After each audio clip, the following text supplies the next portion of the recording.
예, 함께 한번 읽어보겠습니다. 마이크 켜시고 시작. 다윗의 다윗의 아들 아들 이스라엘 왕 이스라엘 왕 솔로몬의 솔로몬의 자문이라. 자문이라. 는 지혜와 이는 지혜와 지혜와 훈계를 알게 훈계를 하며 알게 이를 하며 알며 명철의 명철의 말씀을 말씀을 깨닫게 말씀을 하며 깨닫게 깨닫게 하며 지혜롭게 지혜롭게 공의롭게 공의롭게 정의롭게 정직하게 정직하게 행할 일에 행할 대하여 일에 대하여 훈계를 받게 훈계를 하며 받게 하며 어리석은 자를 어리석은 자를 슬기롭게 슬기롭게 하며 젊은 젊은 자에게 자에게 지식과 지식과 근신함을 주기 위하여 근신함을 주시어 지혜 지혜 있는 있는 자는 자는 지혜와 지혜와 깊이 더할 깊이 것이요 더할 것이요 명철한 자는 명철한 구약을 자는 얻을 약을 것이라. 얻으시라. 자문과 비유와 자문을 지혜 있는 자의 지혜 있는 말과 말과 그 자가 그 오묘한 오묘한 말을 말을 깨달으리라. 깨달으리라. 7절도 읽어보겠습니다. 시작. 여호와를 여호와를 경외하는 것이 경외하는 있는 것이 자는 지혜의 지식의 근본이거늘 근본이거늘 미련한 미련한 자는 자는 지혜와 지혜와 훈계를 훈계를 멸시하느니라. 아니라. 근데 제 마이크 볼륨이 잘 들립니까? 네, 네, 잘 들립니다. 예, 잠언 1장 이 서두 부분은 명시적인 교육의 의제를 말씀하고 있습니다. 지혜와 훈계를 알게 한다라고 말씀하고 있고요. 또 명철의 말씀을 깨닫게 합니다라고 목적을 밝히고 있고, 또 지혜롭게 공의롭게 정의롭게 정직하게 행하도록 훈계한다라고 말씀하고 있습니다. 또 어리석은 자를 슬기롭게 하고 젊은 자에게 지식과 근신함을 주기 위함이라고 말씀하고 있습니다. 자, 여기에 지혜와 유사들이 굉장히 많이 나옵니다. 한번 찾아보시겠습니까? 지혜, 훈계 혹은 교훈. 자, 우리말에는 훈계로 되어 있는데요. 이 영어 성경을 보면 이 훈계라는 말보다 instruction, 교훈 혹은 가르침이라는 의미로 더 많이 번역될 수 있는 그런 용어입니다. 제가 최근에 학술지에 이제 논문을 하나 냈는데, 제가 살펴보니까 이 훈계란 말이요, 잠언에 나오는 훈계란 말 한 3분의 2가 훈계보다 교훈 혹은 가르침으로 번역하는 것이 더 낫도록 이렇게 설계되어 있습니다. 예, 이제 마이크 좀 꺼주시겠습니까?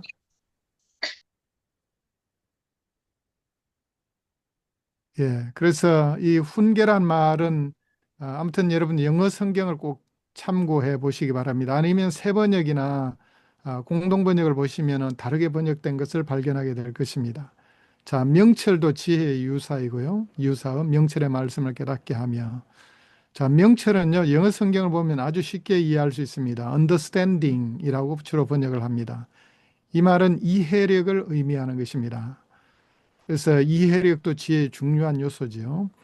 또 지혜롭게, 공의롭게, 정의롭게, 정직하게. 자, 여기에 보시면요, 지혜의 요소들이 자, 행하도록 가르친다는 말씀인데요.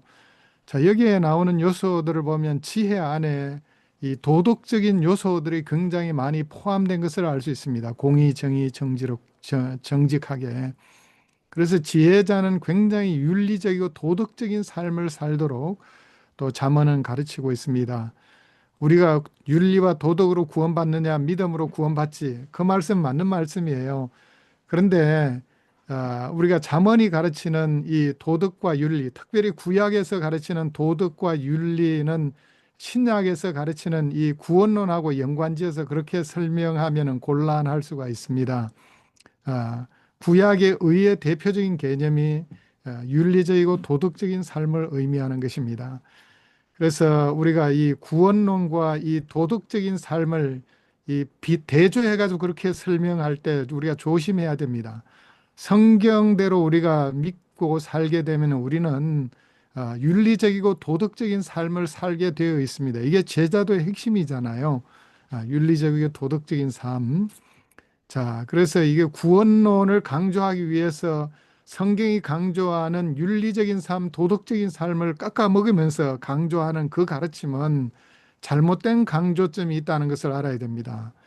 물론 우리가 구원받는 것은 예수님의 대속적 죽음과 부활을 믿음을 통해서 구원을 받는 것, 포렌직한 법정적 의의, 그런 관점에서 우리의 행위가 들어갈 여지는 절대 없습니다. 그러나 일단 우리가 예수 믿고 난 다음에 우리의 삶은 거룩하게 성화되는 삶을 살아야 되죠. 그래서 우리가 칭의론과 동시에 성화론을 생각할 때 성화와 밀접하게 연관된 것이 윤리적이고 도덕적인 삶이라고 할 수 있습니다. 지혜가 바로 이게 핵심적인 역할을 하고 있습니다. 바로 지혜자는 정의롭고 정직하고 공의롭게 사는 삶을 살도록 사람을 또 하나님의 백성을 빚는 역할을 하게 됩니다. 또 어리석은 자를 슬기롭게 하고 젊은 자에게 지식과 근신함을 주기 위함입니다. 라고 말씀하고 있습니다. 슬기, 또 지식, 근신 모두 다 지혜의 유사어들입니다. 자, 이제 지혜, 혹마의 의미를 한번 살펴보도록 하겠습니다. 이는 단순한 지적 지식을 초월하는 의미입니다. 자, 실천적 기술이고 한편으로 실천적. 그래서 삶의 아주 구체적인 실천 방식을 가르치고 있습니다. 자, 말을 어떻게 해야 되는지, 예를 들면은 말의 타이밍은 어떻게 해야 되고, 말의 분량은 어떻게 해야 되고, 말의 내용은 어떻게 해야 되고, 말의 삐깔은 어떻게 해야 되고, 등등 아주 자세하게 실천적 기술을 가르치고 있습니다. 또 도덕적 분별력을 가르치고 있습니다. 앞에서 보았죠. 또 하나님과의 올바른 관계, 이게 아주 지혜의 기본 중의 기본이죠. 여호와를 경외하는 것이 지식의 근본이요. 또 여호와를 경외하는 것이 지혜의 근본이라고 가르치고 있습니다. 또 경건한 선택을 할 수 있는 능력이라고 성경은 말씀하고 있습니다. 자, 여러분 지혜의 정의에 대해서 혹시 여러분 나름대로 발견한 것이 있다면 한번 나눠 보실까요? 지혜가 뭡니까? 자, 마이크를 켜시고 자, 한번 얘기해 보세요. 지혜가 무엇일까요? 여러분 잠언 많이 읽으시잖아요. 그죠? 성경 중에서 가장 많이 읽혀지는 책 중에 하나가 잠언 시편이잖아요. 과거에는 잠언이 훨씬 많았는데 요즘 시편을 더 많이 읽더라고요. 자, 잠언 지혜를 얻기 위해서 읽잖아요. 어, 잠언이 가르치는 지혜가 무엇일까요? 한번 정의를 내려 보셨습니까?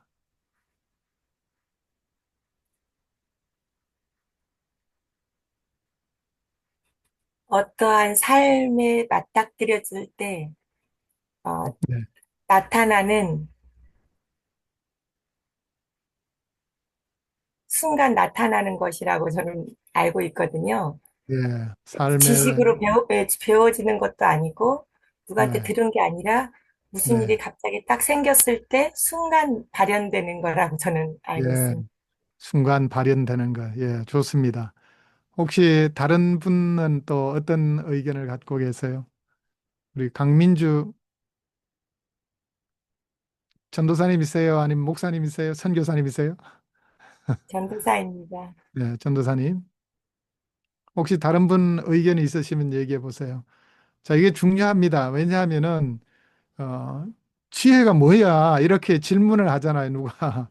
선뜻 우리가 대답하기가 쉽지 않아요. 지혜가 뭐예요? 라고 질문하면 뭐라고 대답하겠습니까? 지식보다 한 지식보다 훨씬 더 압도적으로 더 높고 깊이가 있고 네, 더 능력이 있는 어떠한 네. 힘인데 하나님의 행동 방식이라고 봅니다. 예, 하나님의 행동 방식. 예, 예, 아주 또 좋은 표현입니다. 예. 어떤 상황에 맞닥뜨렸을 때 행동하는 방식, 또 다 포괄되는 겁니다. 자, 또 다른 분은 어떤 의견을 가지고 계세요?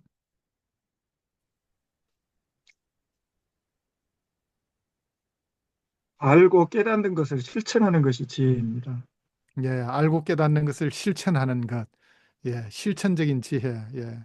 저 첫 번째 실천적 기술이라고 얘기한 걸 잘 또 얘기하셨습니다. 예. 장현 선교사님이세요? 목사님이세요? 장로님이세요? 목사입니다. 목사입니다. 목사님이세요? 예, 예, 예.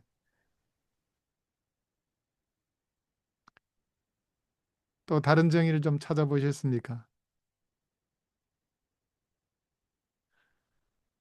예, 저도 예, 제가 연구한 거를 좀 얘기를 나누겠습니다. 자, 이게 뭐 절대적으로 맞다라고 제가 얘기는 하지 않겠습니다. 제가 잠언을 참 많이 읽으면서 깨달은 것은 또 강의를 하면서 깨달은 것은 잠언에 나오는 지혜란 무엇인가? 성경이 가르치는 특별히 지혜란 무엇인가? 올바른 관계 기술이라고 저는 정의를 내려보았습니다. 그래서 첫 번째는 하나님과 올바른 관계의 기술로 정의를 내려왔고요. 두 번째는 이웃과의 올바른 관계의 기술, 또 세 번째는 세상과의 올바른 관계의 기술, 이런 관점에서 생각해 봤습니다. 그래서 하나님과의 올바른 관계의 기술이라는 관점에서 생각할 때 여호와를 경외하는 것이 지혜의 근본이요, 또 여호와를 경외하는 것이 지식의 근본이라는 이 두 중요한 기둥과 같은 두 말씀이 하나님과의 올바른 관계 기술을 가르친다는 관점에서 이해할 수 있겠습니다.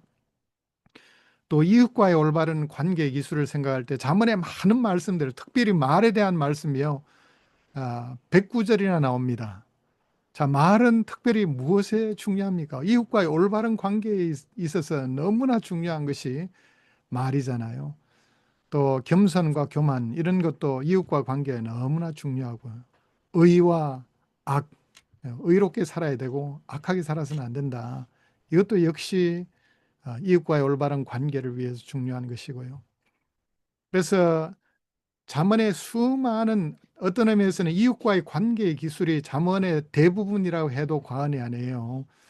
자, 여호와 하나님 경외는 아주 근본적인 기둥처럼 있고 그 위에 이웃과의 올바른 수많은 관계의 기술들을 가르치고 있는 것이 또 잠언의 말씀입니다.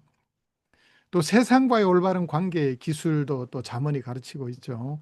예를 들면 보증 쓰지 마라, 돈 관리 잘해라.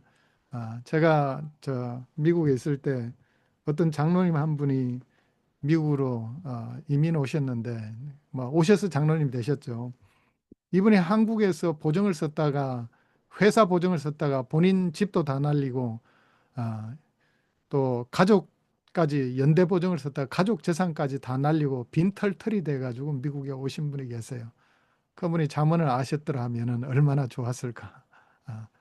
그래서 이 세상과의 올바른 관계 기술도, 예를 들면 왕의 통치 기술, 왕의 통치, 정의롭게 통치에 대한 통치 기술도 세상과의 올바른 관계 기술을 위해서 정말 중요한, 자신의 왕자가 오래 유지되기 위해서는 정의롭게 다스려야 된다, 뇌물 받지 말라, 이런 또 가르침들이 많죠, 잠언에는.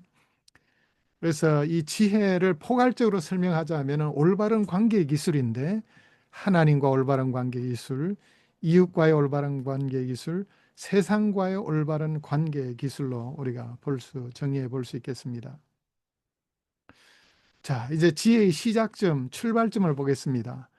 자, 여호와를 경외하는 것이 지식의 근본이거늘, 또 여호와를 경외하는 것이 지혜의 근본이거늘, 잠언 1장 7절과 9장 10절에 1장에서 9장 초두 부분 그리고 마지막 부분을 커버하고 있는 이 지혜와 지식, 이 두 기둥이, 이걸 이제 문학적인 표현으로 말하면은 봉투구조 혹은 인클루지오라고 합니다. 이 봉투구조로서 양쪽에서 강조하고 있는 그와 같은 구조 형태입니다. 그래서 하나님에 대한 올바른 경외, 이것이 바로 모든 지혜의 기초가 됨을 가르치고 있습니다. 자, 하나님에 대한 올바른 경외가 왜 지혜의 기초가 될까요? 왜냐하면 하나님 자신이 지혜의 근본이시기 때문에 하나님께서 우주 만물을 지혜로 만드셨고, 또 모든 관계에 있어서도 하나님은 하나님의 창조의 질서를 따라 관계를 창조하셨기 때문에 진정으로 여호와 하나님을 경외하게 될 때 우리는 모든 관계를 바로 맺을 뿐만 아니라 진정한 지혜자가 될 수 있는 것이죠. 이는 우주 만물도 마찬가지입니다. 자, 우주 만물도 하나님의 지혜로 만들어졌다고 잠언 8장이 말씀하고 있잖아요. 그래서 진정한 지혜도, 학문의 영역에서 진정한 지혜도 하나님을 경외할 때 진정한 지혜를 얻게 된다고 저는 확신합니다. 자, 17세기 계몽주의 운동이 일어나가지고 완전히 신학을, 이거는 학문도 아니기 때문에 대학에서 쫓아내버리는 그와 같은 비극이 있었습니다. 그래서 결국 이 신학을, 원래 대학이 이 신학교에 시작했는데 이 신학을 대학에서 쫓아내버려가지고 만들어진 기관이 세미나리가 된 겁니다. 유니버시티 안에서 신학 공부도 하지만은 세미나리 유래가 그렇게 된 것입니다. 그런데 이 오만한 계몽주의의 이 인간의 이성을 절대시하던 이 오만한 계몽주의적인 그와 같은 사상이 얼마 있지 않아 곧 붕괴돼 버립니다.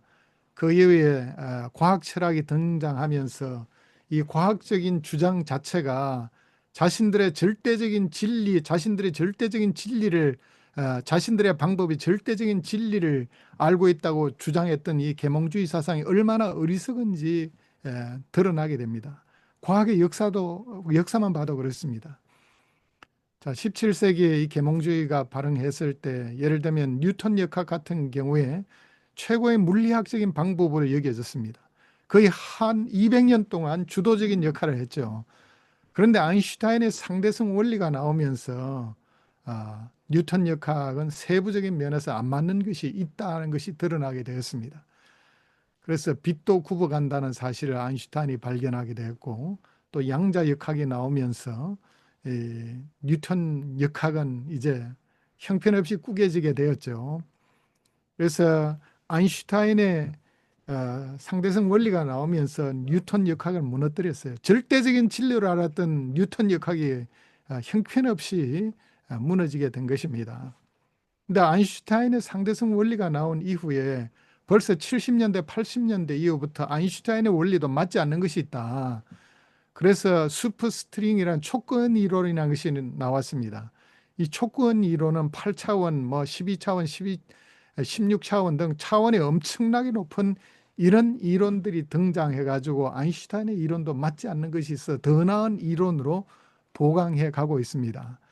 자, 이 세상 이론들이 자연과학을 설명할 때는 절대적인 진리인 것처럼 얘기하고 영적인 것은 이거는 신앙의 문제이기 때문에 우리가 다룰 것이 아니라 이 신앙 믿음의 문제는 대학 밖으로 나가라고 주장했던 이 오만한 사상들이 결국 무너지게 된 거거든요. 그래서 사실 자연과학 속에서도 그들도 믿음을 떠나서 자신들의 이론을 절대 펼 수 없음이 지금 드러난 것입니다.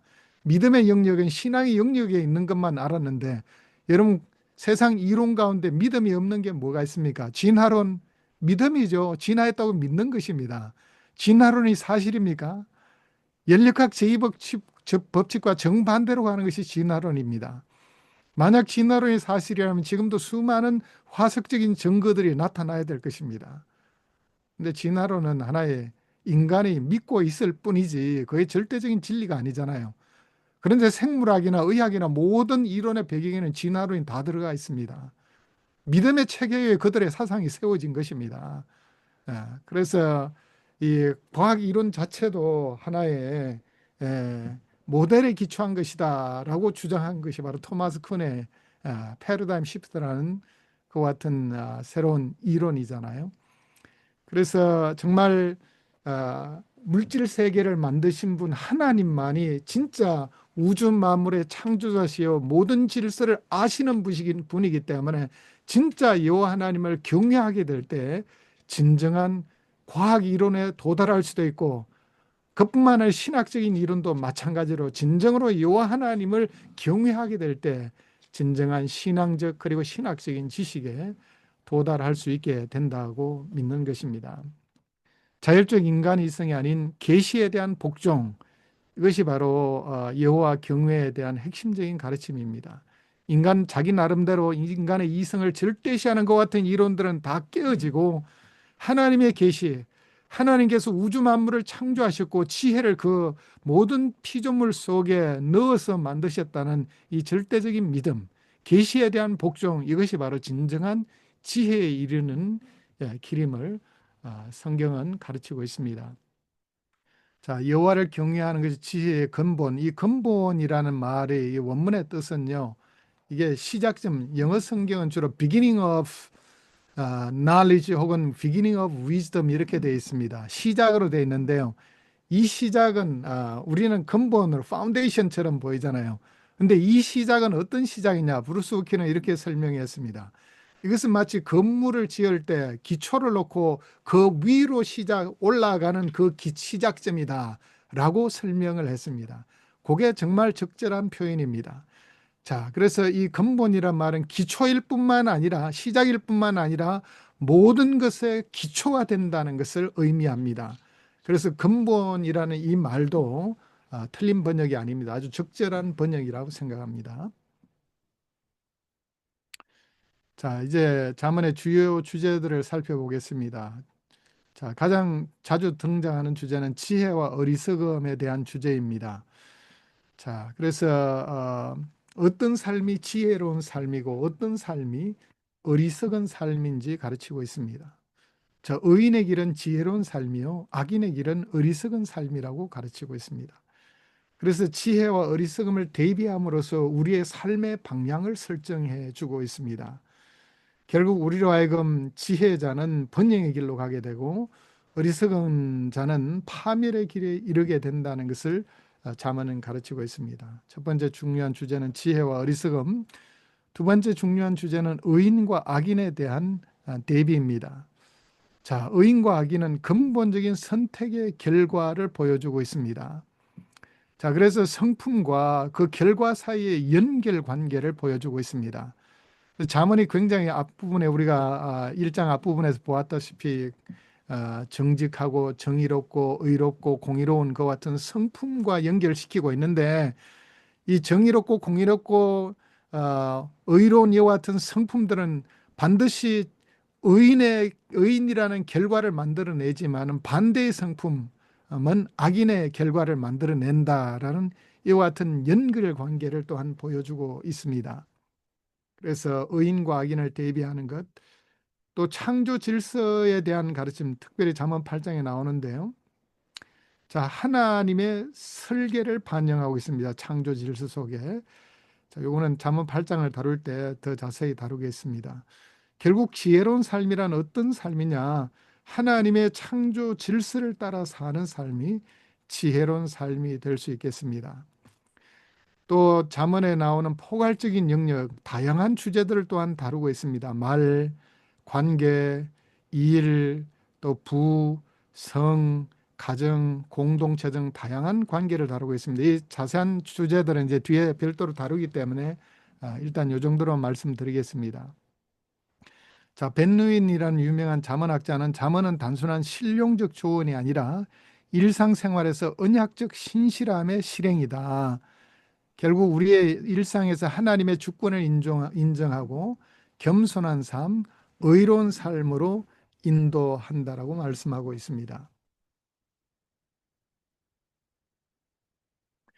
이제 잠언의 저자를 살펴보도록 하겠습니다. 잠언의 저자는 우리는 솔로몬 왕으로 알잖아요. 솔로몬이 사실 대부분 썼습니다. 자, 그런데 솔로몬 외에 다른 저자들도 동시에 등장하고 있습니다. 자, 전통적인 저작어는 우리가 솔로몬이 대부분 사실 1장부터 시작해서 29장까지 솔로몬 왕의 잠언이 대부분입니다. 잠언 1장 1절에는 다윗의 아들 이스라엘 왕 솔로몬의 잠언이라라고 시작하고 있습니다. 자, 열왕기상 4장 29절에서 32절에 따르면은 지혜와 총명을 하나님께서 솔로몬에게 주셨고 솔로몬은 잠언을 3,000개 지었고 노래를 1,005편을 지었다라고 말합니다. 그래서 잠언을 3,000개 지었기 때문에 자, 잠언서 안에 아마 한 1,000개가 있다면 2,000개는 기록되지 않은 또 다른 잠언을 솔로몬이 기록한 것을 알 수 있습니다. 그래서 잠언을 솔로몬이 대부분 쓴 이유를 우리가 이 말씀을 통해서 확인할 수 있겠습니다. 솔로몬은 지혜로 유명한 왕이죠. 자, 이제 잠언의 구성을 살펴보도록 하겠습니다. 자, 복잡한 구성 역사를 보여주고 있는데 여러 모음집과 저자들이 등장합니다. 자, 1장에서 9장, 10장에서 22장, 16절에 솔로몬의 이름이 들어가 있고요. 자, 22장 17절에서 24장 22절에는 지혜자의 말씀으로 등장하고 있습니다. 자, 이 부분은 아메네모프 저 이집트의 아메네모프의 잠언과 유사한 말씀들이 있습니다. 또 24장 23절에서 34절에는 이것도 지혜자의 말이니라라고 말씀하고 있고요. 또 25장에서 29장에는 히스기야의 신하들이 솔로몬의 잠언을 편집한 것이라고 말씀하고 있습니다. 그래서 25장에서 29장에 나오는 말씀들은 또 히스기야 솔로몬보다 한 300년 이후의 사람인데 그 신하들이 솔로몬의 잠언을 후대에 편집해서 삽입한 내용이 들어가 있음을 알 수 있습니다. 자, 이걸 보면 뭘 할 수 있습니까? 잠언이 솔로몬이 한꺼번에 써가지고 전해준 것이 아니라 솔로몬의 잠언이 주도적으로 들어 있었고 후대에 히스기야 신하 등과 같은 궁중에서 잠언을 편집한 것을 알 수가 있습니다. 자, 최종적으로 기록된 시기는 훨씬 더 이후가 될 수 있겠죠. 이렇게 보면은. 자, 그리고 30장에 보면은 야게의 아들 아굴의 잠언입니다. 그리고 31장에는 르브무엘 왕의 잠언이 들어가 있습니다. 자, 이게 30장과 31장은요, 이스라엘 왕들이 아닙니다. 이스라엘 사람이 아니에요.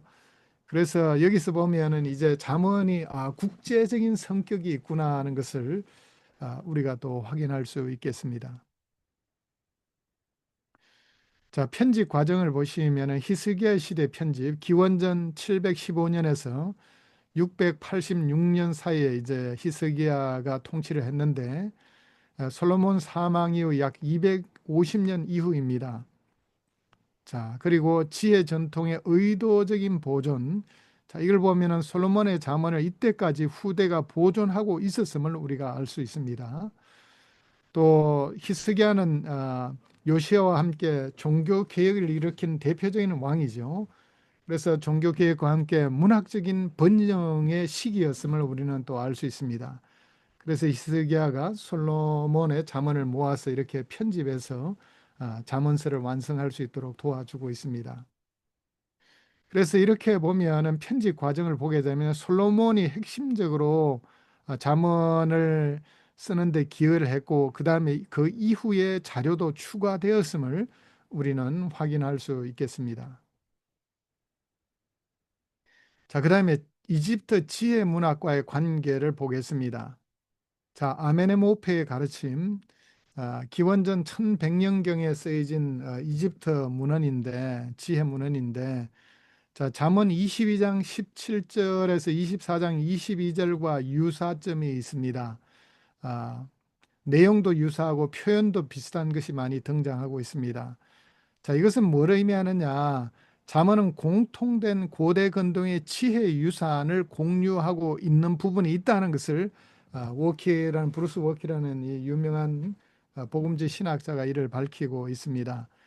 그래서 이런 부분들은 고대 근동 지혜 문헌과 여러 가지로 공유된 그런 사상들이 있음을 알 수 있습니다. 근데 그대로 공유된 것이 아니라 분명한 신학적인 틀을 가지고 공유하고 있는 것을 알 수 있겠습니다. 자, 각 전통의 독특한 신학적인 관점이 있습니다. 그래서 성경에서 자, 이집트 문헌과 유사한 내용이 있지만은 자, 이 내용을 그대로 가져온 것이 아니라 신학적인 관점, 특별히 여호와 경외라는 이 중심적인 사상을 반영하고 있음을 우리는 알 수 있겠습니다. 특별히 솔로몬 시대에는 이집트 이스라엘 간의 그 문화적인 접촉이 있었죠. 솔로몬의 왕비 중에는 이집트 바로의 공주도 있었습니다. 그래서 사돈지간이기 때문에 이집트 이스라엘 간의 문화적인 접촉이 있었음이 분명한 것입니다. 이 솔로몬은 지혜로운 사람이기 때문에 자, 이집트 문헌 중에 정말 유익한 것 같은 문헌들을 차용했을 수도 있고 아니면 다른 고대 근동의 문헌들과 이 차용된 내용이 유사한 내용일 수도 있습니다. 자, 쉽게 말씀드리면 성경이 어느 한 전통에서 가져왔다고 보는 것은 현재 복음주의적인 관점이 아닙니다. 자, 고대 근동에서 공유하고 있는 부분들이 있다는 것을 의미하고 있는 것입니다. 그래서 복음주의 학계는 확장된 편집 역사를 인정하면서도 핵심 모음집을 솔로몬 저작으로 봅니다. 그래서 대부분 솔로몬이 특별히 1장에서 29장까지는 솔로몬이 기록한 것으로 대부분 보지만 그 중에 일부가 이제 잠언 22장 17절에서 24장 22절까지의 말씀과 같이 이집트 문헌과 유사한 부분이 있고 편집의 역사 속에서 들어왔을 가능성이 있다는 것을 보고 있는 정도입니다. 어느 정도이냐 그건 정확히는 알 수가 없는 것입니다.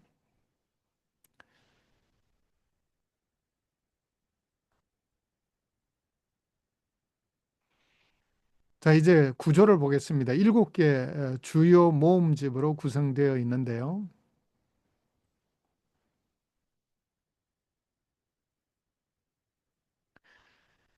자, 첫째 확장된 지혜의 담론이 1장에서 9장까지의 내용입니다. 이 부분에는 10장 이후의 짧은 경구식의 표현과는 달리 어느 정도 내러티브와 비슷한 그와 같은 형식을 취하고 있습니다. 그 다음 10장 1절에서 22장 16절에는 첫 번째 솔로몬 모음집이 들어가 있습니다. 그 다음 22장 17절에서 24절에는 지혜자의 말씀, 24장 23절에서 34절에는 두 번째 지혜자의 모음집, 그 다음 25장 1절에서 29장 27절에는 히스기야의 편집, 솔로몬 왕의 지혜 경구들의 모음집이 들어 있습니다. 그리고 30장 1절에서 33절에는 아굴의 말씀이, 31장 1절에서 31절에는 르무엘 왕의 말, 그리고 현숙한 여인에 대한 말씀이 들어가 있습니다. 자, 이 내용들은 뒤에 자세히 다루게 됩니다. 자, 이제 서론 부분 아까 읽어봤죠. 이 서론 부분은 해석학적인 열쇠 역할을 합니다. 그래서 전체 모음집의 틀을 제공합니다. 특별히 1장 7절은 여호와를 경외하는 것이 지식의 근본이라고 가르치고 있죠. 자, 여호와를 경외하면 신학적인 기초를 놓아주고 있습니다. 자, 그리고 하나님의 가르침으로 받아들일 것을 전제하고 시작하고 있는 것입니다. 그래서 진정한 지혜는 여호와를 경외함을 통해서 온다는 사실을 전제하고 있고요. 그래서 하나님께서 진정한 지혜의 근원임을 밝히고 있습니다. 자, 이런 부분을 생각할 때 고대 근동의 지혜와 유사한 부분이 있지만은 성경의 지혜는 어디까지나 하나님 중심적이라는 것을 우리가 잊지 말아야 되겠습니다. 자, 1장에서 9장의 특징입니다. 자, 확장된 담론 형식으로 되어 있습니다. 주로 아버지가 아들에게 교육하는 형식을 취하고 있습니다. 그래서 1장에서 9장 중간중간에 자주 나오는 특별히 각 장의 초두 부분에 내 아들아 라고 아버지가 자식에게 권면하듯이 이렇게 지혜 말씀을 들으라라고 권고하고 있습니다. 자, 이스라엘에서는 신앙교육을 어떻게 했죠? 신명기 6장 4절 이후에 말씀이 나오잖아요. 자, 구약 성경이 쓰여질 당시에 이스라엘에 일반인을 위한 학교가 있었을까요? 없었잖아요. 그죠? 일반인 학교가 없었습니다. 주로 교육은요, 신앙 교육은 가정에서 이루어졌습니다. 그래서 가정에서 아버지가 자식들에게 교육을 통해서 신앙 교육을 가르쳤고 또 지혜의 말씀도 가정에서 주로 교육을 했습니다. 그래서 지혜뿐만 아니라 신앙 교육의 전수의 장이 가정 교육이었음을 우리는 알 수가 있습니다.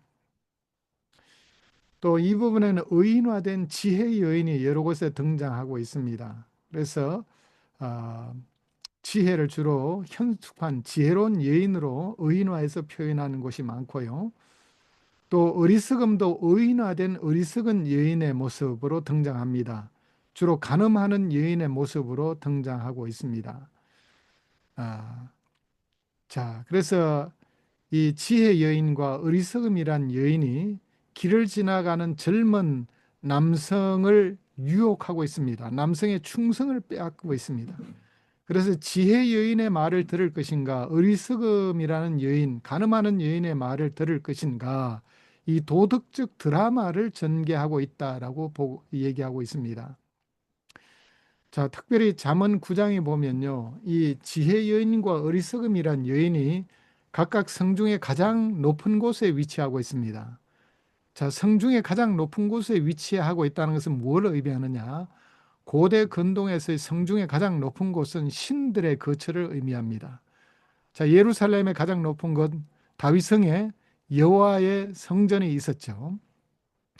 여호와의 성전, 여호와의 성전이 있었고, 자, 북쪽의 가나안족들에게는 자폰산이 있었습니다. 거기는 바알신의 신전이 있었습니다. 자, 그래서 이 지혜 여인과 어리석음이란 예는 결국 무엇을 의미하느냐? 여호와 신앙과 바알 신앙, 우상 숭배를 대조해서 보여주고 있습니다. 자, 젊은 남성은 이스라엘 민족을 의미하는데 이스라엘 민족을 향해서 끊임없이 여호와의 신앙과 바알 신앙으로 유혹하고 있는 역사적인 현장을 보여주고 있는 것입니다.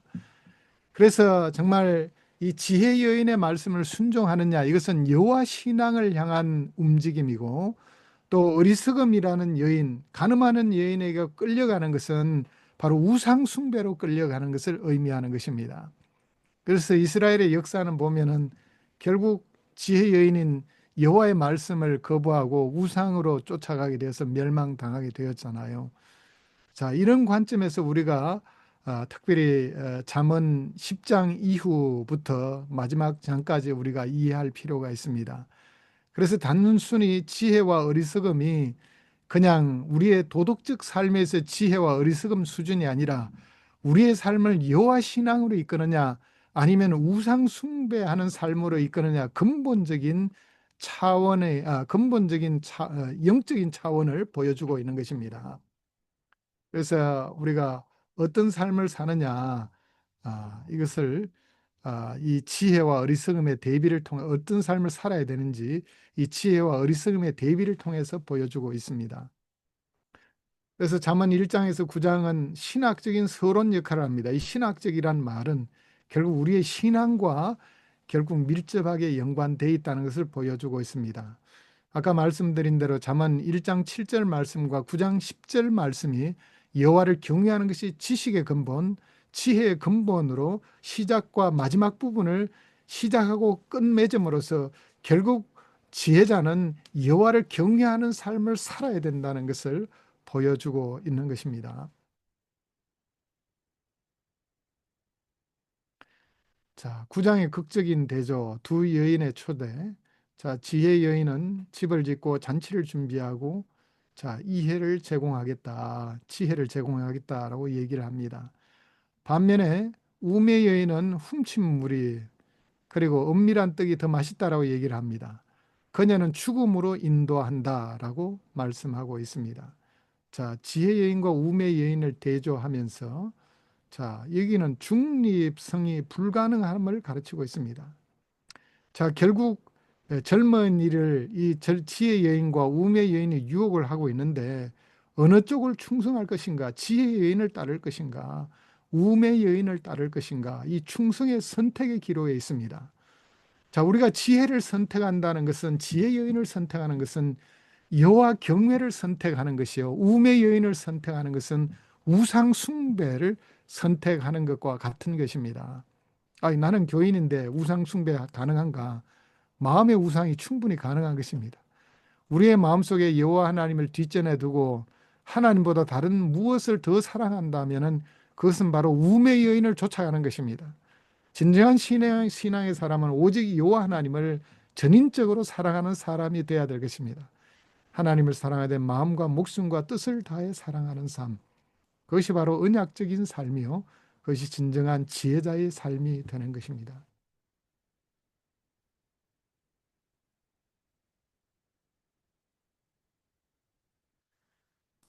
자, 이제 잠언 10장 1절에서 22장 16절의 특징 두 번째 부분입니다. 약 375개의 개별 잠언이 등장하고 있는데요. 자, 고전적 대구법 형식을 취하고 있습니다. 주로 10장에서 15장까지는 대조적 대구법을 많이 사용하고 있고요. 자, 16장에서 22장에는 동의적 대구법을 주로 사용을 하고 있습니다. 자, 실제 한번 실례를 보도록 하겠습니다.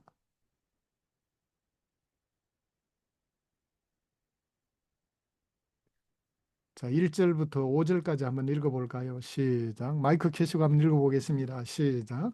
솔로몬의 솔로몬의 잠언 잠언과 지혜로운 지혜로운 나라는 나라는 아비를 아비를 위하거니와 위하거니와 미련한 미련한 아들은 아들은 그의 그의 것입니다. 것입니다. 후한 후한 지혜는 지혜는 기록하여 기록하여 공의를 공의는 통해서 건지느니라. 건지느니라. 여호와께서 여호와께서 의인의 의인의 영혼을 영혼을 줄이지 줄이지 않게 않게 하시나 하시나 악인의 악인의 소욕을 소욕을 이루시니라. 이루시니라. 손을 손을 게으르게 게으르게 누르는 누리는 자는 자는 자는 가난하게 가난하게 가난하게 되고 되고 되고 부지런한 자는 부지런한 더하게 자는 됩니다. 더하게 되니라. 여름에 여름에 거두는 거두는 자는 자는 좋은 좋은 아들이라 아들이라. 추수 때에 때에 자는 자는 부끄러움을 자는 끼치는 부끄러움을 아들이라. 끼치는 아들이라. 지난번에 제가 대구법 시편 설명할 때 이해하셨죠, 그죠? 대구법은 시편의 한 구절 안에 두 개의 소절이 있는데 이 두 개의 소절이 서로 대구를 이루어서 나타나는 표현 방식입니다. 이게 주로 시편을 포함해서 잠언, 전도서, 욥기 그리고 아가서에도 자주 등장하고요. 선지서도 대부분 시문체로 되어 있습니다. 그래서 선지서들도 대부분 이 대구법으로 되어 있어요. 자, 이 대구법 구조를 잘 이해해야지만이 우리가 시편을 혹은 잠언을 제대로 이해할 수 있습니다. 그래서 이 문학적인 특징을 잘 이해하는 것이 이 말씀의 의미를 파악하는 데 대단히 중요한 역할을 합니다. 특별히 이 대구법은 어떤 역할을 한다고 했어요? 기억나세요? 혹시 대구법의 기능? 왜 대구를 이루어서 이렇게 표현이 된다고 말씀을 했나요? 말씀을 드렸나요? 대구법은 비슷하거나 혹은 대조되는 표현이 등장해서 뭐예요? 내용을 강화하거나 강조하는 역할을 한다고 말씀을 드렸죠. 그래서 강화하거나 강조를 통해서 뭘 자아내겠습니까? 감동을 자아내는 겁니다. 그래서 감동이 있어야 우리의 삶이 변화되잖아요. 그래서 이 문학적 장치는 그냥 있는 것이 아니라 결국 강조와 강화를 통해서 우리의 삶을 감동을 시켜서 우리의 삶을 변화시키는 것이 이 대구법의 목적인 것입니다. 그래서 대구법을 잘 활용하면요. 자, 여기 지금 강의 듣는 분 중에 목사님들도 여러분 계시는 것 같고 선교사님들도 계시는 것 같고 또 전도사님도 계시는 것 같은데요. 자, 이 목회하시는 분들은 이 대구법의 위력을 아셔야 됩니다. 이게 시인만 사용하는 히브리 시인만 사용하는 것이 아니라 설교의 대구법을 잘 사용하면은요 강조 강화하는 효과가 있고 그로 말미암아 감동을 자아내게 됩니다. 감동을 자아내게 되면은 그 감동에서 삶이 변화가 되는 거잖아요. 감동이 있어야 우리의 삶이 변화되잖아요. 그래서 문학적 장치와 우리의 삶의 변화는 밀접하게 연관되어 있다는 것을 알 수가 있습니다. 자, 이제 대구법 첫 번째 1절에 보세요. 지혜로운 아들은 아비를 기쁘게 하거니와 미련한 아들은 어미의 근심이니라. 자, 지혜로운 아들과 무엇을 대조하고 있습니까? 미련한 아들을 대조하고 있죠. 완전히 대조적인 개념이잖아요. 반대의 개념이잖아요. 그죠? 자, 왜 지혜로운 아들에 대한 얘기만 하지 않고 왜 미련한 아들을 대조해서 얘기할까요? 자, 미련한 아들의 어리석음을 강조하기 위해서가 아니라 지혜로운 아들로 살라고 이렇게 얘기하잖아요. 그런데 그것을 대조적인 개념으로 보여줌으로써 우리가 진짜 지혜로운 아들이 되어서 아비를 기쁘게 하고 어머니도 근심이 아니라 즐겁게 하는 아들이 되도록 하기 위해서 이렇게 대구법을 사용해서 강조하고 있습니다. 자, 2절도 이제 대조적 대구법인데요. 한번 파악해 보세요. 불의한 재물과 대조되는 개념이 뭡니까? 공의죠. 그죠? 공의. 예. 불의한 재물과 공의는 반대 대조적인 개념입니다. 불의한 재물은 무익해도 공의는 죽음에서 건지느니라. 자, 뇌물을 받지 않고 그럴 때 우리는 죽음에서 살아나잖아요. 공직에서 잘리지 않잖아요. 여기서도 역시 불의한 재물과 공의를 대조함으로써 정말 공의로운 삶이 얼마나 중요한지를 강조해서 보여주고 있는 것입니다. 자, 3절은요.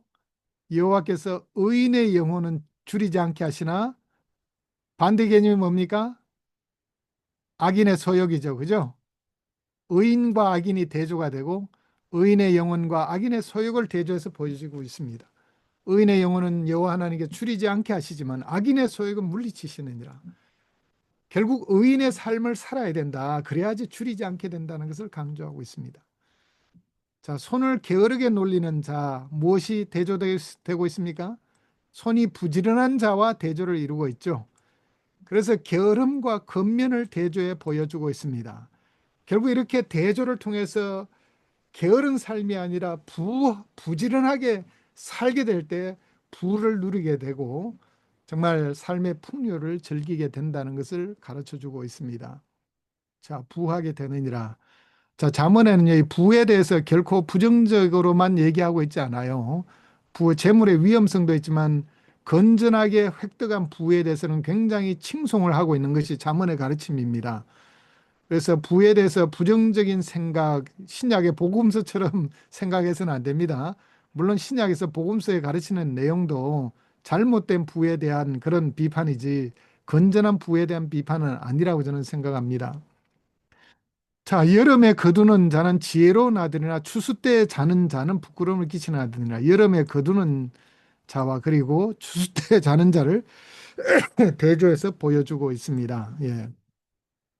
지혜로운 아들과 부끄러움 끼치는 아들을 또 대조하고 있죠. 자, 그래서 이런 잠언의 이 문학적 특징을 잘 이해하는 것이 우리가 잠언을 올바로 이해하는 키 중에 키가 되겠습니다. 자, 대조적 대꾸법이 굉장히 자주 등장하는데요. 때로는 동의적 대꾸법도 등장하고 있습니다. 자, 보겠습니다. 자, 16장. 자, 여기서는 자, 10절부터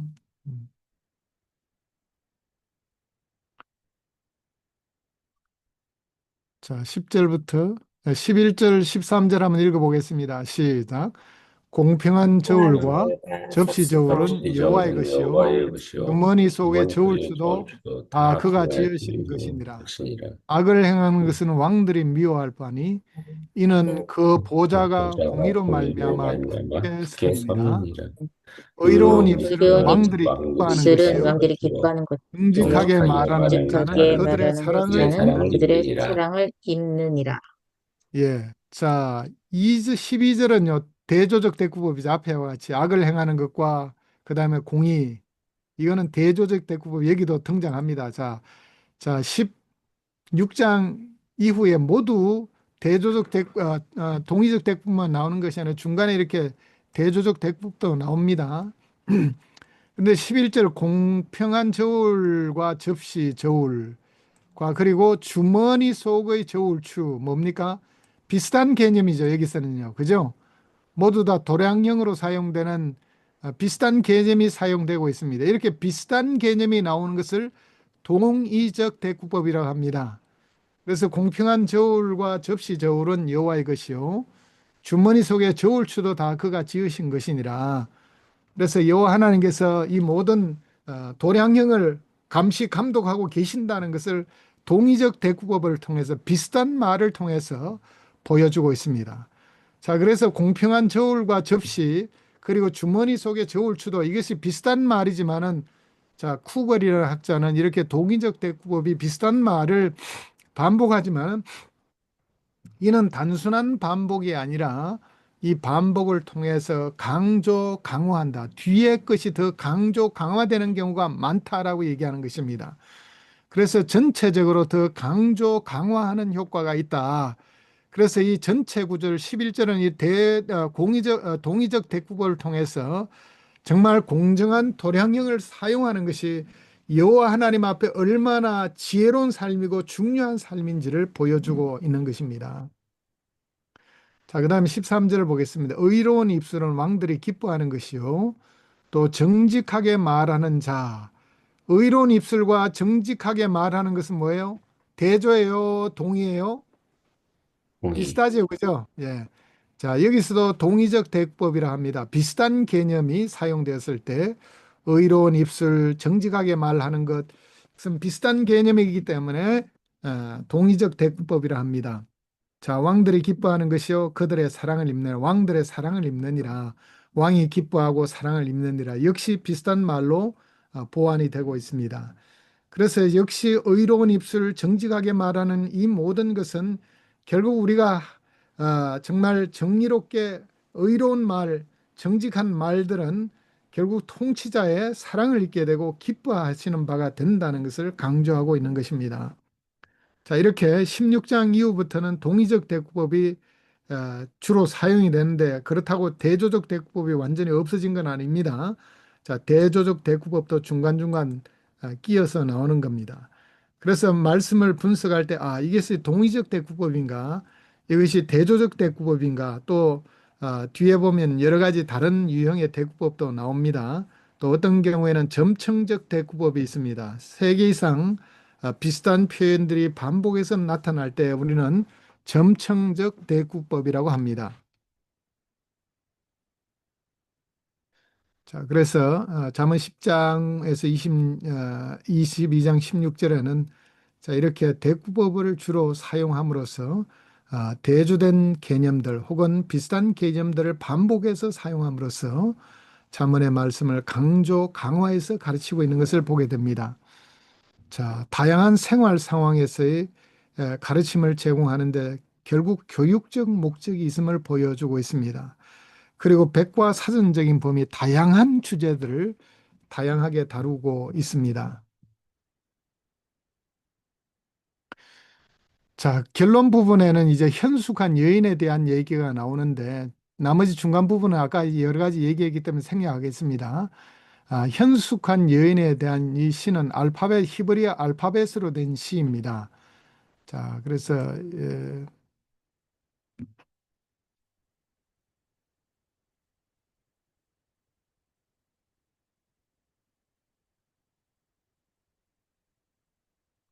여기 보시면은 이제 여기 에셋 하일 미 임차 이렇게 나오죠. 자, 알렙으로 시작하고 있습니다. 예, 예.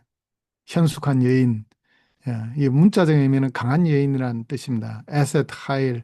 그다음에 11절에 보시면 바타 이 베트로 시작하죠. 그다음에 12절에는 김멜로 시작하고 있습니다. 그다음 13절은 달렛으로 시작하고 있습니다. 14절에는 헤이로 시작하고 있습니다. 자, 이렇게 알파벳 순으로 이렇게 되어 있는 시를 acrostic psalms 혹은 acrostic poem이라고 얘기를 합니다. 그래서 우리말로는 이합체로 되어 있다라고 표현을 하죠. 이합체 시로 되어 있습니다. 알파벳 시 혹은 이합체 시라고 얘기를 합니다. 자, 현숙한 여인에 대한 시는 히브리어 알파벳 순서로 되어 있고 또 지혜의 일상을 통합 구현하고 있고 건면과 신중과 자비한 여인의 모습을 보여주고 있습니다. 결국 이 31장 30절에 보시면은 여호와를 경외하는 여인을 최고의 여인으로 이렇게 칭송하고 있습니다.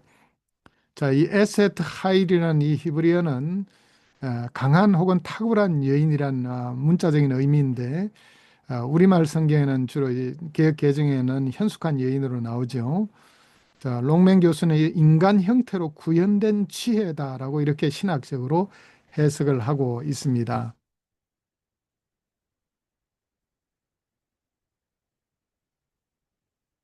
자, 이 본문 말씀.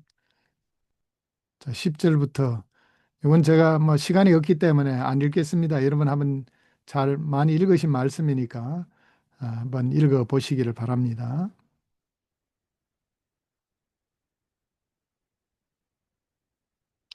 자, 그다음에 지혜 문학으로서의 잠언 보겠습니다. 잠언의 그 문화적 배경을 살펴보겠습니다. 자, 이집트와 메소포타미아의 교훈적 텍스트들이 존재하고 있습니다. 그래서 욥기나 혹은 전도서 혹은 잠언과 유사한 것 같은 문학 유형들이 이집트뿐만 아니라 메소포타미아에도 이미 존재하고 있었습니다. 그래서 그런 고대 근동 지혜 문학으로서의 유사점들이 많습니다. 제가 미주에서 이민 목회를 할 때 있었던 일입니다. 불교회 회장까지 하신 분 네 분이 전도를 받고 기독교로 개종을 했습니다. 그래서 이분들 내외가 이제 새신자 교육도 받고, 제가 이제 교회 가면 자주, 꽤 큰 교회에 있었는데, 제가 이제, 그때는 이제 교육 목사로 사역하고 있을 때, 박사과정 학생 때 일입니다. 그분 네 분과 자주 이제 아침에 식사를 하고 했었는데, 이 치과 의사 부부였어요. 근데 이분들이 이제, 무슨 얘기를 하냐 한번은 자신들이 불교 신자로 불교 회장까지 했으면 불경을 많이 읽었을 거 아니에요. 불경에 읽어보니까 불경과 이 잠언의 내용과 유사한 게 너무 많다는 거예요. 그래서 제가 그 얘기를 들으면서 깨달은 것이 이 지혜 문화는 이 불경 뿐만 아니라 동양의 다양한 이 문화와도 공유하고 있구나 하는 것을 알게 됐습니다. 왜냐하면은 자, 동서양을 막론하고 창조주는 하나님이시잖아요. 그러려면 창조의 질서, 물질 세계뿐만 아니라 이 도덕적 질서도 하나님이 인간이 공유하고 있는 것 같은 질서들을 공유하도록 만들었습니다. 자, 겸손의 미덕과 교만의 악에 대해서 성경만 가르치는 것이 아니라 동양에도 이 교만에 대해서 얼마나 동양에도 많이 가르치고 있습니까? 불경에도 마찬가지고요. 교만의 폐악에 대해서, 반면에 겸손의 미덕에 대해서 얼마나 많이 공유하고 있습니까? 그래서 이 겸손과 온유에 대한, 혹은 겸손과 교만에 대한 이와 같은 가르침은 동서양을 막론하고 인간 모두에게 주신 하나님의 이 common grace, 이걸 공통은혜라고 합니다. 공통은혜의 한 영역인 것입니다. 그래서 잠언의 말씀들은 많은 경우에 이 공통은혜가 공유하고 있는 영역을 다루기 때문에 동서양을 막론하고 심지어 메소포타미아, 이집트까지 다 비슷한 개념들을 공유하고 있는 것입니다. 그래서 이 지혜 문학으로서의 이 잠언이 고대 근동뿐만 아니라 동양의 여러 가지 사상들과 혹은 다른 종교와 유사한 사상을 공유하고 있다고 해서 놀랄 것이 아닙니다. 왜냐하면은 우리의 삶의 모든 관계 기술들을 가르치고 있기 때문에 사람들과의 관계 기술, 세상과의 관계 기술은 그것이 어느 것이든 간에 많은 부분에 공통점이 있기 때문에 이와 같은 유사성이 드러나게 되는 것입니다. 또 이 잠언은 왕실 법정과 전문적인 삶을 위한 교재로 사용된 그와 같은 흔적들을 우리는 발견할 수 있습니다. 그래서 왕의 통치 원리 혹은 왕 앞에서 어떻게 행동해야 될 것, 또 전문적인 삶을 어떻게 살아야 될 것, 특별히 말에 있어서 조심해야 될 부분들, 이런 전문적인 삶을 위한 훈련의 교환으로 또한 사용된 것을 우리는 잠언서를 통해서 알 수가 있습니다. 그래서 잠언은 결국 우리가 어떻게 잘 살 것인가 이 질문에 대해서 답을 하고 있습니다. 성경뿐만 아니라 고대 근동에서도 그렇고 동양에서도 마찬가지입니다. 그래서 아버지가 아들에게 가르침의 형식을 빌려서 가르치고 있습니다. 자, 잠언과 욥기 전도서는 이스라엘의 독특한 신학적 관점과 함께 고대 근동의 문학적 특성을 공유하고 있습니다. 그래서 신학적 관점은 이 잠언 욥기 전도서에 분명히 드러나 있죠. 그와 동시에 고대 근동의 문학적 특성도 함께 공유하고 있다는 점을 우리가 기억할 필요가 있겠습니다.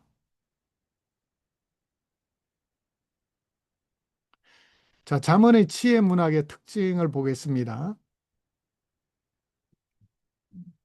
지혜 문학적 특징 첫째, 지혜의 추구입니다. 이게 중심 관심사죠. 그래서 지혜와 관련된 수많은 유사어들이 등장하고 있습니다.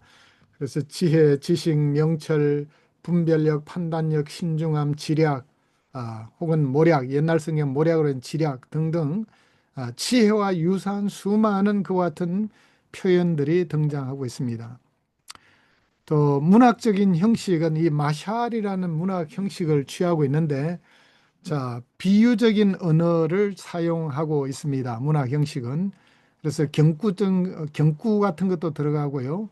또 비유적인 것 같은 스토리도, 때로는 짧은 스토리도 들어가 있고, 이런 형식을 포괄하는 것이 마샬입니다.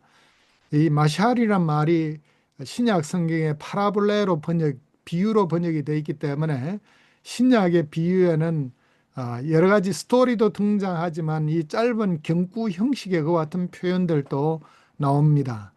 또 비교하는 그런 표현들도 종종 등장하고 있고요. 또 보편적인 관심사, 국가 역사보다 인간 문제에 대한 더 인간 문제에 대해서 관심을 갖고 있습니다. 보편적인 인간 관심사에 관심을 기울이고 있고요. 그리고 관찰과 성찰을 통해서 이 지혜를 얻었습니다. 경험을 통한 진리를 접근하고 있습니다. 게으른 자의 개미에게서 가서 배우라고 말하고 있죠.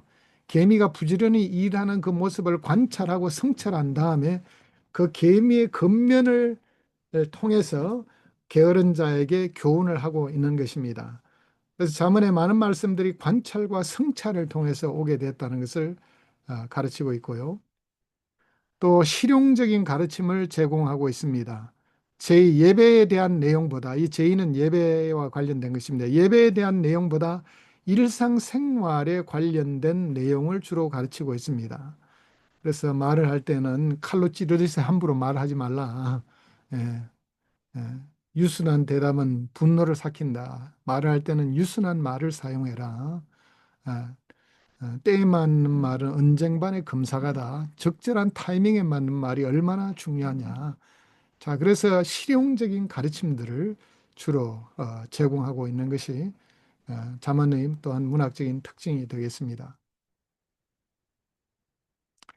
자, 지혜의 인식론적인 기초를 보겠습니다. 하나님의 확립된 질서를 보여주고 있습니다. 자, 신중한 관찰을 통해 인식이 가능한 영역을 보여주고 있고요. 그리고 가르침을 통해서 전달이 가능하다는 것을 보여주고 있습니다. 그래서 아버지가 자식에게 지혜의 말씀을 끊임없이 교육하고 있습니다. 또 창조된 세계와 인간 행동 연구를 통해서 지혜를 인식하고 있습니다. 그래서 잠언 8장에 보면 하나님께서 지혜를 먼저 지으시고 지혜가 창조의 과정 가운데 동행하고 또 지혜로 우주 만물을 지으셨다고 말씀하고 있고요. 또 인간 행동을 연구해서 등장하고 있는 말씀들이 주로 지혜의 표현들이 되겠습니다. 그리고 결국 지혜는 하나님의 설계를 드러내는 패턴을 보여주고 있습니다. 그래서 우주 만물 속에 드러난 조사했습니다. 예, 언니 어떻게 이런 것을 마이크 좀 꺼주세요. 예. 그래서 하나님의 설계를 드러내는 패턴을 보여주고 있습니다. 그래서 자, 물질 세계뿐만 아니라 인간관계, 자연 혹은 사회 질서 모든 영역에서 하나님의 설계를 드러내 보여주고 있습니다. 그래서 결국 학문도 뭐예요? 모든 삶의 영역에 대한 연구잖아요. 결국 하나님을 경외하게 될 때 그 설계도를 더 잘 발견하고 깨닫게 될 수 있다고 저는 생각합니다. 자, 예를 들면 잠언 6장 6절에서 8절 개미의 부지런함, 신중한 관찰을 통해서 인식 가능한 영역이고 또 이를 가르침을 통해서 전달을 가능하도록 경구 형태로 만들어서 잠언으로 사용하고 있는 것이죠. 자, 그러나 계시 의존성은 동일합니다. 여호와께서 지혜를 주시며 그의 입에서 지식과 명철이 나옴이니라 라고 말씀하고 있습니다. 자, 이렇게 신중한 관찰을 통해서 만들긴 만들었지만은 절대적인 하나님의 계시 의존성을 떠나서는 안 된다는 것을 동시에 강조하고 있습니다. 그래서 여호와 하나님께서 지혜를 주시는 자이시고 그의 입에서 지식과 명철이 나온다라고 말씀하고 있습니다. 자, 지혜의 국제적 특성, 자, 문화 초월적 전통이 들어가 있습니다. 아멘의 모패와 유사하다. 이집트의 그 지혜 문헌과 유사하다. 아까 봤죠. 또 비이스라엘 저자를 포함하고 있습니다. 아굴과 르무엘, 이스라엘 사람들이 아니에요. 그래서 어떻게 성경에 이스라엘 사람이 아닌 사람들의 글이 들어와 있을까 그런 생각을 하게 되는데 이들의 이제 가르침 가운데 공유할 수 있는 지혜들은 가져옵니다. 그렇지만은 그냥 가져온 것이 아니라 하나님 중심적 여호와 하나님 경외라는 이 하나님 중심적인 사상을 바탕으로 편집해서 들어왔다는 것을 알 수 있습니다. 또 모든 인류 접근 가능한 창조 질서의 뿌리를 두고 있다. 잠언 8장의 말씀이 계속 강조하고 있는 내용이 그 내용입니다. 또 보편적인 인간 경험을 다루고 있기 때문에 문화 간 사이에 가치가 있습니다. 그래서 아까 얘기 드렸다시피 불교권 안에서도 이 지혜라는 그런 주제는 상당히 공유되는 부분들이 있습니다. 우리가 불교인들을 접근할 때 불교인들이 잘 아는 불경 구절을 가지고 성경과 유사한 그와 같은 가르침으로 시작해서 그리스도의 복음으로 인도한다면 좋은 문화적인 접촉점이 될 수 있지 않을까 또한 생각을 해 봅니다.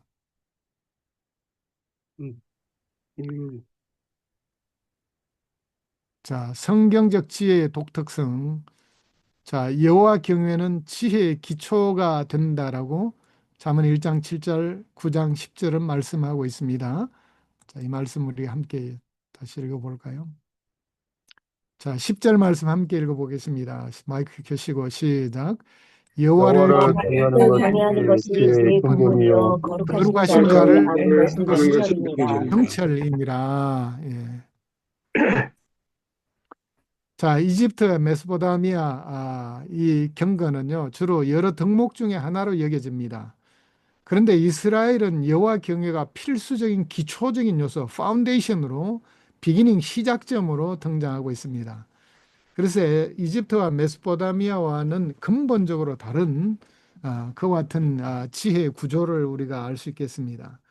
그래서 여호와를 경외하는 것, 이것이 바로 모든 지혜의 기초가 되고 필수적인 기초가 된다는 것을 성경은 강조하고 있죠.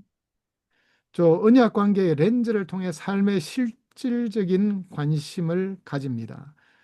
이 언약 관계 렌즈란 뭐냐? 우리가 하나님과의 언약 관계는 어떤 관계입니까? 언약의 공식이 뭐예요? 자, 혹시 언약 공식을 아시는 분 한번 얘기해 보세요. 우리가 구약에서 언약 많이 강조하잖아요. 언약이 뭡니까? 언약 공식이요. 하나님의 아브라함 부르신 스토리를 생각하시면 언약 공식이 나옵니다.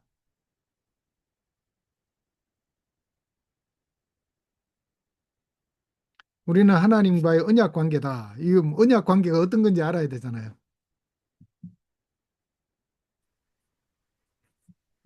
너희는 내 백성이 되고 나는 너희의 하나님이 되리라 하셨던 그 말씀. 예, 좋습니다. 강민주 목사님이라고 그러셨습니까? 예, 예, 전도사입니다.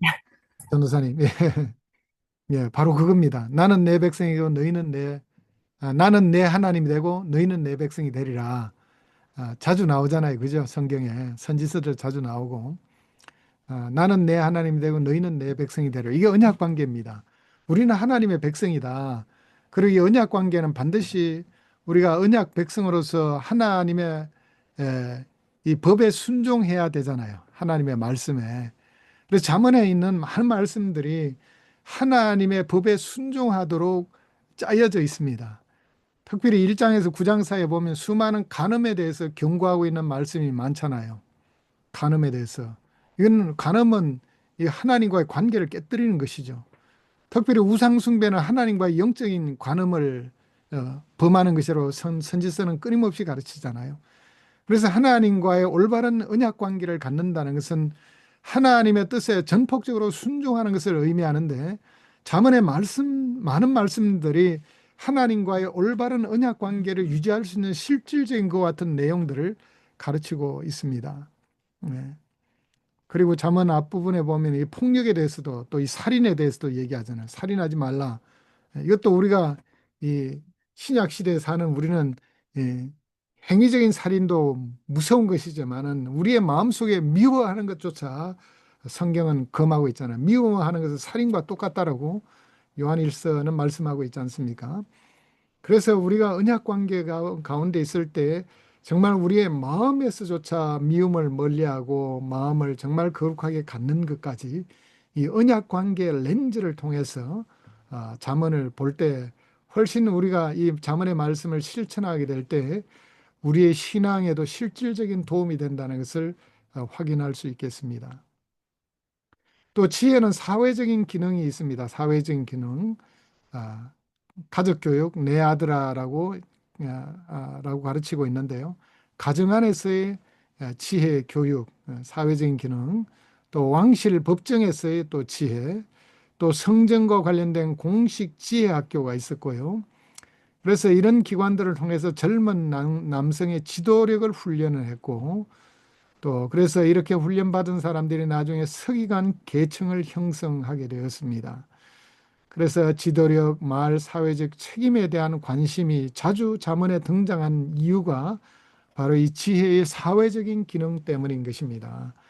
그래서 지혜는 단지 우리 자신 혼자 한 사람만의 올바른 관계 기술이 아니라 사회적인 기능을 한다는 것을 우리가 꼭 기억할 필요가 있겠습니다. 자, 다섯 번째 신학적인 기초를 보겠습니다.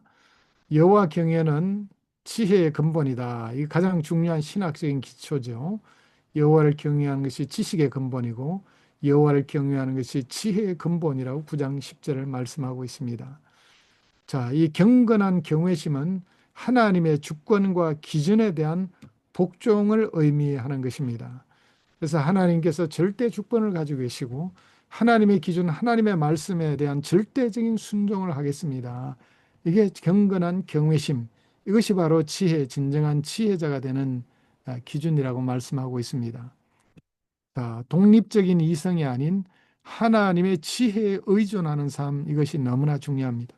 잠언 3장에 보면 그래서 내 명철을 의지하지 말라라고 말씀하고 있습니다. 스스로 지혜롭게 여기지 말라. 오히려 어리석은 자에게, 바보에게 희망이 있다라고 말하고 있죠. 스스로 지혜롭게 여기는 자. 그래서 자기 명철, 자기 이성, 자기 지혜를 의지하는 것이 얼마나 어리석은지를 성경은 끊임없이 강조하고 있습니다.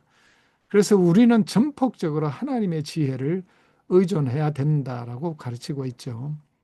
자, 이를 위해서 우리는 하나님 앞에 하나님의 말씀에 순종할 뿐만 아니라 하나님의 앞에 기도하지 않을 수가 없죠. 하나님의 지혜를 받기 위해서는요. 그래서 신학적인 기초로서 내 명철을 의지하지 말라. 오직 하나님의 지혜를 의존하라라고 강조하고 있습니다. 왜냐하면 여호와 경외하는 것이 지혜의 근본이고 지식의 근본이 되기 때문입니다.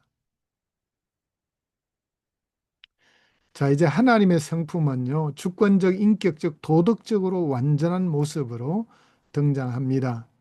하나님의 주권은 자, 잠언에 자주 여러 가지 방식으로 표현되어 있습니다. 자, 하나님의 성품에 대해서 얘기를 하면서 어,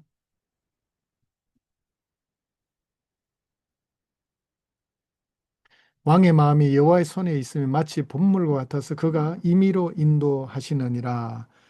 그래서 하나님은 왕의 마음도 다 다스리고 있다. 하나님의 손 안에 있다는 것입니다.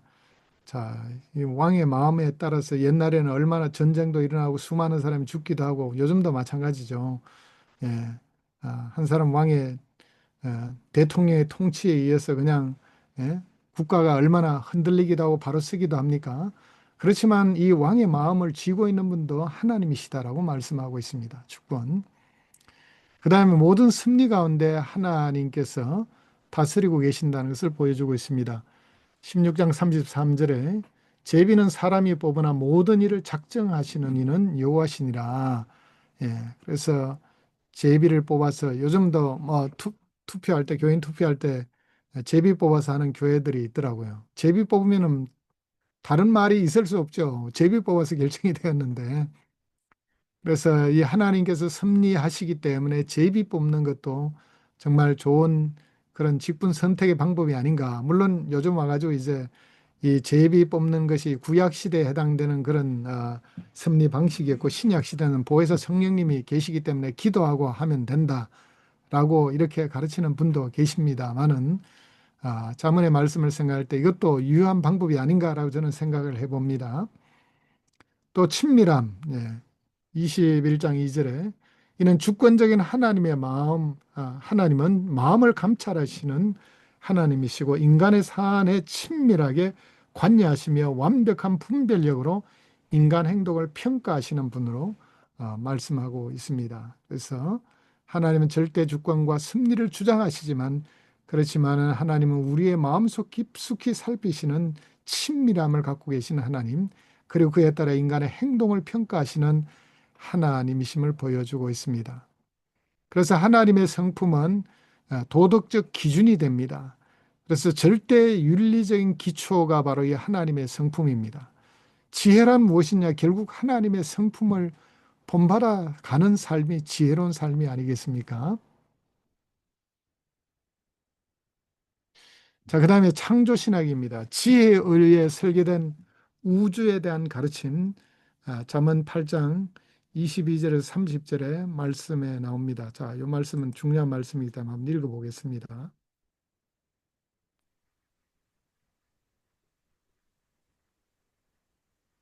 자, 함께 읽겠습니다. 시작.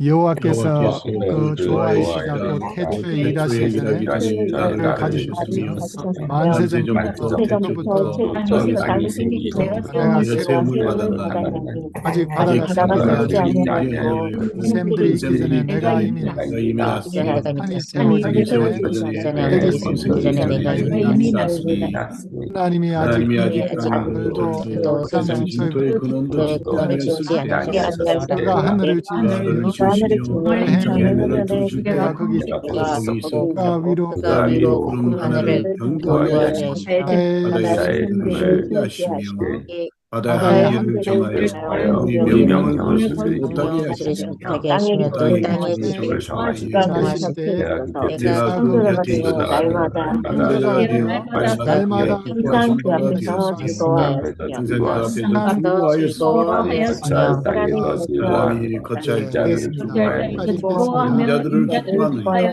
됐습니다. 여기까지 읽겠습니다. 인자들은 기뻐하였느니라. 예, 31장까지. 예.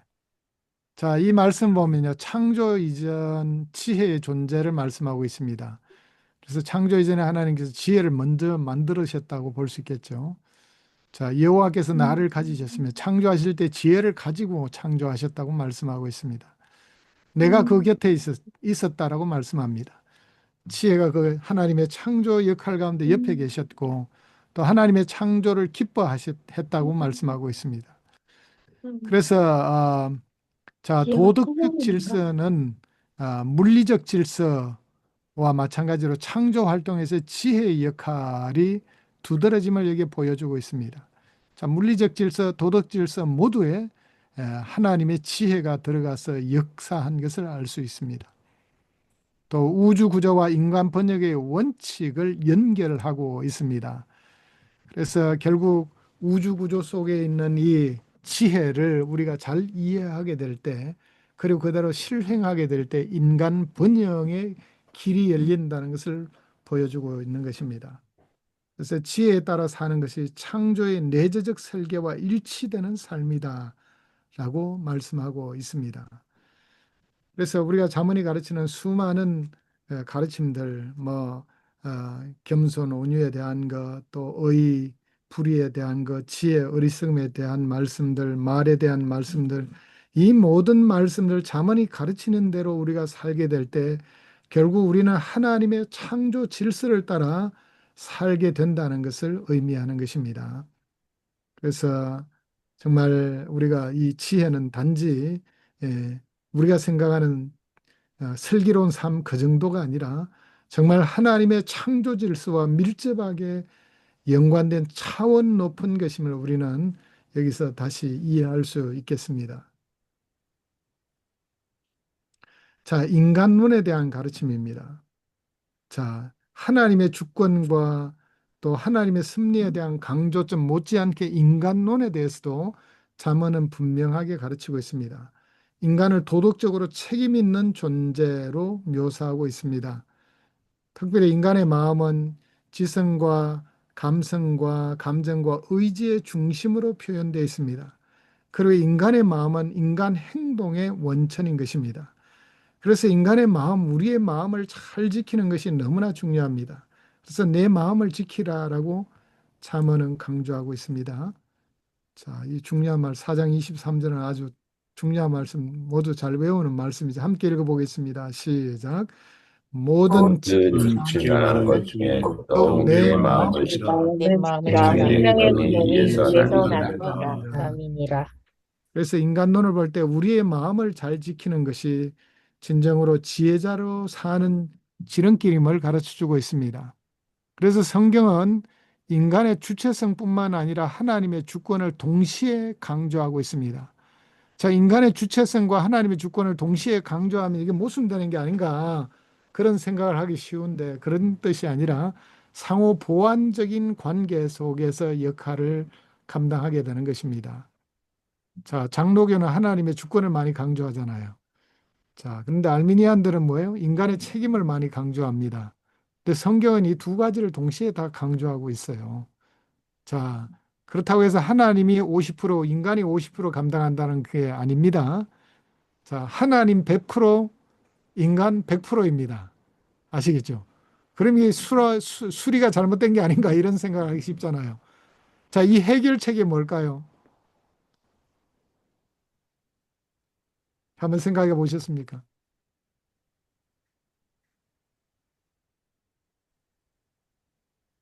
하나님 100%,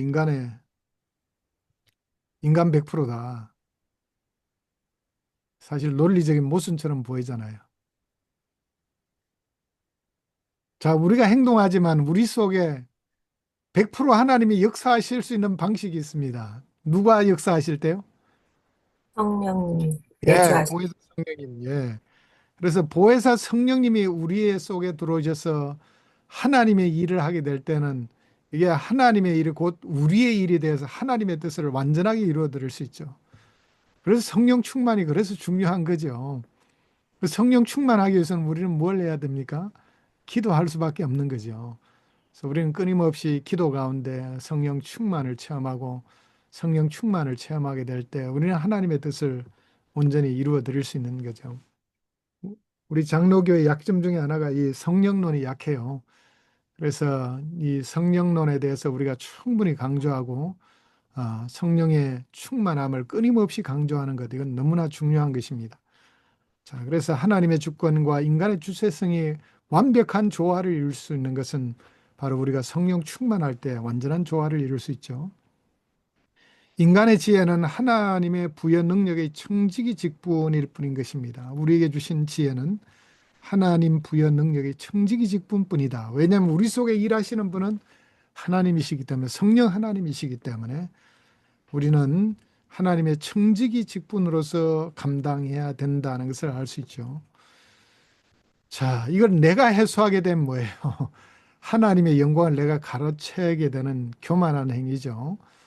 그래서 내가는 절대 있어서는 안 되겠죠. 우리가 하는 것은 하나님의 은혜였습니다. 나의 나된 것은 하나님 때문입니다. 하나님의 은혜였습니다. 이것이 바로 우리의 합당한 고백이 되어야 됩니다. 여러분, 교만은 어떻게 나타날까요? 교만이 굉장히 위험하다고 뒷부분에 교만에 대해서 가르칩니다만은, 자, 그건 그때 얘기 드리겠습니다. 교만에 두 얼굴이 있습니다. 예. 자, 그 다음에 선택과 행동을 통한 성격 표현. 자, 그래서 우리 인간론을 생각할 때 우리가 어떻게 선택하고 어떤 행동을 하느냐, 그것을 통해서 우리의 성격을 표현하게 되고 거기에 따라서 의인이 되느냐, 악인이 되느냐, 하나님의 말씀대로 순종하게 되면은 자문의 말씀대로 지혜자의 길을 선택하게 되면 우리는 의인의 길을 걷게 되지만은 만약 지혜자의 길이 아니라 어리석은 자의 길을 선택하게 되면 우리는 악인의 길을 걷게 되는 것입니다. 그래서 인간의 선택과 행동이 얼마나 중요한지 알 수 있고, 그래서 우리가 선택과 행동 전에 하나님의 뜻을 찾고 하나님의 인도하심을 받는 것이 얼마나 중요한지 우리는 알 수 있게 되겠습니다. 자, 하나님의 섭리, 도덕적 우주의 구조, 이게 바로 하나님의 섭리다라고 말씀하고 있습니다. 자, 덕을 보상하고 악을 벌하는 것이 일반적인 잠언의 가르침입니다. 그래서 잠언 10장 3절에 보면은,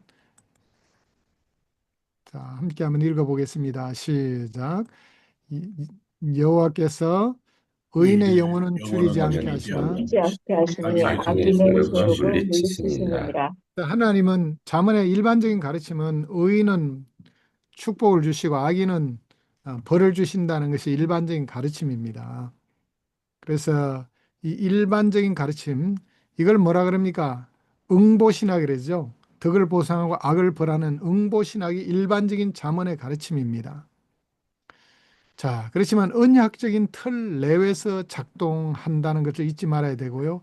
자, 예외를 인정하되 궁극적인 정의는 신뢰하도록 가르치고 있습니다. 자, 예외 인정을 때로는 하고 있어. 악인이 잘 되는 경우도 있잖아요. 의인이 고난당하는 경우도 있잖아요. 이 예외는 어디에 등장합니까? 욥기와 전도서에 등장하고 있어요. 그래서 의인 욥이 왜 그렇게 고난당하느냐. 자, 이 욥의 세 친구는 이 잠언의 응보신학을 기계적으로 적용해서 욥을 고통스럽게 만들었습니다. 하나님은 반드시 의인은 복을 주시고 악인은 벌하시는데 너 고난당하는 거 보니 너는 죄지었어. 이게 욥의 친구의 논리잖아요. 자, 그래서 욥을 그렇게 괴롭히게 되었는데, 자, 잠언의 이 응보신학과 또 욥기를 우리가 균형을 잘 맞출 필요가 있습니다. 욥기를 공부할 때 이 부분을 충분히 대조하면서 공부를 해야지 우리가 잠언에 이와 같은 하나님의 섭리를 왜곡하지 않게 됩니다. 자, 덕을 보상하고 악을 벌한다는 이것을 강조하게 되면 어떤 신학이 될까요? 예? 이걸 지나치게 강조하면요. 그게 바로 무슨 신학일까요? 번영신학이에요. 기복신학입니다. 기복신학. 번영신학이란 뭡니까? 예수 믿으면 항상 잘 되고 건강하고 축복받는다는 게 번영신학이잖아요. 일반론이죠, 일반론. 일반적으로 하나님이 그렇게 합니다. 신명기 28장 말씀처럼. 그런데 항상 기계적으로 그렇게 움직이는 건 아니잖아요. 욥과 같은 의인도 고난당할 수 있습니다. 예수님의 12제자들은 대부분 순교했잖아요. 하나님 나라를 위해서 하는데 어떻게 순교할 수 있는가, 죽을 수 있는가, 저렇게 비참하게. 자, 영보신학으로는 설명이 불가능한 것입니다. 예수님의 십자가의 고난도 마찬가지입니다. 그래서 이 하나님의 섭리를 생각할 때, 자, 도덕적 우주의 구조를 다스리신 하나님, 덕을 보상하고 악을 벌하시는 일반적인 궁극적인 정의는 우리가 신뢰해야 되지만은 예외가 있을 수 있다는 것을 우리가 항상 잊지 말아야 됩니다. 이 예외를 빼버리게 되면은 자, 번영 신학에 빠질 수 있는 그런 위험이 있다는 것을 우리는 잊지 말아야 되겠습니다. 자, 잠언서 서론을 이제 요약해 보겠습니다. 서론의 핵심은 자, 성품과 행동의 변화가 바로 목적이다. 성품과 행동의 변화. 예, 탁월한 머리에 번뜩이는 아이디어를 갖는 것이 지혜가 아니라 성품과 행동의 변화가 목적이다는 것입니다. 저자는 주로 솔로몬이고 복잡한 편집 과정이 있었고 아굴이나 르무엘 왕 같은 다른 아, 아, 저자도 있다는 것을 우리가 보았습니다. 자, 구조는 7개 주요 모음집으로 구성되어 있고요. 자, 장르는 신학적으로 통합된 지혜 문학이다는 것을 보았습니다. 기초는 여호와 경외 플러스 창조 질서가 바로 기초라는 것을 우리가 살펴보았습니다. 자, 지금까지 다룬 것 중에 혹시 질문 있으면 질문 잠깐 받겠습니다. 교수님, 그 대조법에 대해서 말씀해 주셨었는데, 변호사님. 그 대조와 비교가 좀 약간 혼동될 수 있을 것 같거든요. 네. 비교? 어, 그래서 그 대조와 비교의 차이가 어떻게 되는지 궁금해서. 예, 그냥 비교하고 대조는요. 대조적 대구법은 대구법은 딱 이게 이제 개념이 매칭이 됩니다. 의인, 악인처럼 이렇게 딱 매칭이 돼가지고 그렇게 딱딱 나오는 게 대조적 대구법이고요. 그 다음에 이제 동의적 대구법은요. 동의적 대구법은 비슷한 개념을 사용합니다. 예. 예, 아까 보면은 저울추와 그다음 도랑령 이렇게 비교하고 있잖아요. 자, 비슷한 개념을 설명하고 있는데 비교는 그냥 비교하는 것과는 조금 차이가 있겠습니다. 그럼 비교는 이제 뭐 무엇과 같다든지 그것은 이제 직유법이나 그런 경우들이죠. 그런데 직유법도 어떤 경우에는 어, 어, 대구법을 이룰 경우가 있어요. 사례들을 보면 그런 경우가 있는데 강민준 선사님 실제로 예를 하나 가져오시면 제가 설명을 해드릴게요. 아시겠죠? 나중에 예를 하나 뽑아가지고 가져오시면은 제가 그걸 비교해서 보여드리도록 할게요. 예.